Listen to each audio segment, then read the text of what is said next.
Hi friends, நம்ம AK அவர்களுடைய விடாமுயற்சி படத்தோட டீசர் வந்து ரிலீஸ் பண்ணிட்டாங்க. ஸோ இப்போ இந்த டீசர் தான் வந்து பிரேக் டவுன் பண்ண போறோம். ஸோ இந்த டீசர் வச்சு பார்க்கும்போது நல்லா தெரிஞ்சு போச்சு படத்தோட கதை என்ன அப்படின்றது. ஸோ ஹாலிவுட்ல இருக்கக்கூடிய பிரேக் டவுன் அப்படின்ற படத்தோட ரீமேக் தான் வந்து இந்த ஒரு படம். ஸோ இந்த படத்தோட கதை வந்து பார்த்தீங்கன்னா ரொம்பவே சிம்பிளான ஒரு கதை. ஸோ என்ன கதைன்னு பார்த்தீங்கன்னா, நம்ம ஏகேவும் த்ரிஷா அவர்களும் வந்து பார்த்தீங்கன்னா ஹஸ்பண்ட் அண்ட் ஒய்ஃப். ஸோ இவங்க ரெண்டு பேரும் வந்து பார்த்தீங்கன்னா எங்க ஒரு லாங் டிரைவ் போறாங்க. ஸோ அப்படி போகும்போது இந்த ஒரு இடத்தை தாண்டி தான் போகணும். ஸோ அப்படி போகும்போது இந்த இடத்துல வந்து பார்த்தீங்கன்னா நம்ம ஏகே அவர்களுடைய வண்டி வந்து பிரேக் டவுன் ஆயிடுது. ஸோ அந்த இடத்துல வந்து த்ரிஷா அவர்களும் வந்து தொலைஞ்சு போயிறாங்க.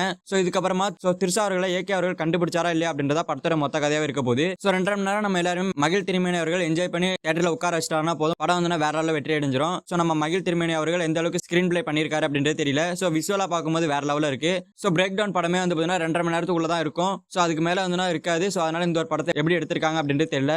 ஸோ பொங்கலுக்கு தரமான படமா வந்து தலை படம் வந்து வந்துட்டு இருக்கு. ஸோ ஏகே ஃபேன்ஸ் எல்லாம் வேற லெவலில் என்ஜாய்மெண்ட் தான் சொல்லணும். ஸோ இது மட்டும் இல்லாம ஏகே அவருடைய பிளாஷ்பேக் போர்ஷனே வந்து காமிச்சிருக்காங்க. ஸோ பிளாஷ்பேக்ல வந்து நம்ம ஏகே அவர்கள் டை அடிச்சுலாம் இருக்காரு. ஸோ அங்கதான் வந்து நம்ம த்ரிஷா அவர்களை மீட் பண்றாரு. ஸோ மீட் பண்ணதுக்கு அப்புறமா இவங்க எப்படி லவ் பண்ணாங்க, இவங்க எப்படி கல்யாணம் பண்ணிட்டாங்க, ஸோ இவங்களோட பிளாஷ்பேக் போர்ஷன் என்ன ஆச்சு அப்படின்றத ஒரு 1/2 மணி நேரமாவும் ஒரு 1.5 மணி நேரம் இவர் எப்படி த்ரிஷாவெல்லாம் தேடுறாரு அப்படின்றதெல்லாம் வந்து காமிக்க போறாங்க. ஸோ இன்னொரு ஷாட்ல வந்து பாத்தீங்கன்னா இந்த இடத்துல வரக்கூடிய நிறைய பேர் தொலைஞ்சு போயிட்டாங்க. ஸோ அவங்கள போலீஸ் வந்து தேடிட்டு இருக்கிற மாதிரி அங்கங்க நியூஸ் பேப்பர்லாம் ஒட்டி வச்சிருக்காங்க. ஸோ இதெல்லாம் பார்த்தா நல்லாவே தெரியுது. ஸோ இந்த இடத்துல வரும்போது யாரு உங்களை கடத்திட்டு போறா, கடத்திட்டு போய் என்ன பண்றாங்க அப்படின்றத போலீஸ் வந்து ஒரு பக்கம் இன்வெஸ்டிகேஷன் வந்து பண்ணிட்டு இருக்காங்க. ஸோ தல அஜித் குமார் அவர்கள் வந்து பாத்தீங்கன்னா ஒரு பக்கம் வந்து தேடிட்டு இருக்காரு. த்ரிஷா என்னன்னாங்க, ஸோ இவங்க எல்லாம் கூட்டு போய் என்ன பண்றாங்க அப்படின்றலாம் பார்த்து தேடிட்டு இருக்காங்க. ஸோ இதுக்கப்புறமா த்ரிஷா அவர்கள் கிடைச்சாங்களா இல்லையா அப்படின்றத படத்தோட லாஸ்ட் சீனா இருக்க போது நினைக்கிறேன். ஸோ இந்த படத்துல வந்து தலையோட மாசான என்ட்ரி, தலையோட மாசான டான்ஸ், ஸோ மாசான பிஜிஎம்ஸ் எதிர்பார்க்கவே முடியாது. ஸோ கண்டென்ட்டுக்கு ஏற்ற மாதிரி படம் வந்து பாத்தீங்கன்னா நல்லா நீட்டா சூப்பரா போகும். ஸோ அந்த வகையில மகிழ் திருமேனி அவர்கள் வேற லெவல் சம்பவம் பண்ண போறாரு. ஸோ தலை ஃபேன்ஸ் எல்லாம் வேற லெவல் வெயிட்டிங்ல இருக்காங்க.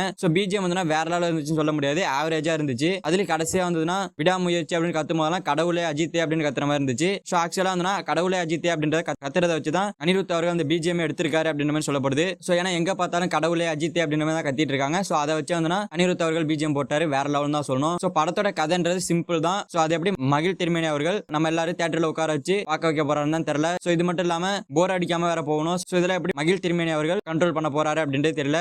ஸோ ட்ரைலர் வந்து பார்க்கலாம். ஸோ இந்த டீசர் வாங்குறதுக்கே நம்ம தலை ஃபேன்ஸ் 2 வருஷமா வெயிட் பண்ணி காத்திருந்து ட்வீட் போட்டு அதை பண்ணி இதை பண்ணி வாங்கியிருக்காங்க. ஸோ ட்ரைலர் வாங்குறதுக்குள்ள படாத பாடுபட்டுருவாங்கன்னு நினைக்கிறேன். ஸோ இது எப்படியோ படம் பொங்கலுக்கு வந்தாலே போதும். ஸோ குட் பேட் அக்லி படம் வந்து சம்மர் ரிலீஸ் ஆக போறதா சொல்லப்படுது. ஸோ குட் பேட் அக்லி படத்துக்கு தான் தலை ஃபேன்ஸ் எல்லாருமே வேற லெவலில் வெயிட் பண்ணாங்க. பட் ஆனால் இப்போ வந்து சடனா விடாமுயற்சி பொங்கலுக்கு வருது. ஸோ குட் பேட் அக்லி வந்து சம்மருக்கு வரப்போகுதுன்னு சொல்றாங்க. ஸோ இன்னும் அஃபீஷியலா சொல்ல சம்மருக்கு வரப்போகுது குட் பேட் அக்லின்னு ஃபேன்ஸ் சொல்லிட்டு இருக்காங்க. கண்டிப்பா இன்னும் அஃபீஷியல் அப்டேட் வந்து ஒரு 1 வீக் உள்ள வந்துடும். ஸோ அதையும் நம்ம சேனல்ல வீடியோ போட்டுருவோம். செகண்ட் விடாமுயற்சி படத்தோட ஸ்டோரி பத்தி உங்களோட ஒப்பீனியன் கமெண்ட்ஸ்ல கமெண்ட் பண்ணுங்க. ஸோ இந்த மாதிரி தமிழ் சினிமாவில் இருக்க மூவிஸ் அப்டேட்ஸ் தெரிஞ்சுக்க நம்ம சேனல் சப்ஸ்கிரைப் பண்ணி சப்போர்ட் பண்ணுங்க. ஓகே, தேங்க்யூ ஃபார் வாட்சிங். அடுத்த வீடியோல பார்க்கலாம். தேங்க்யூ.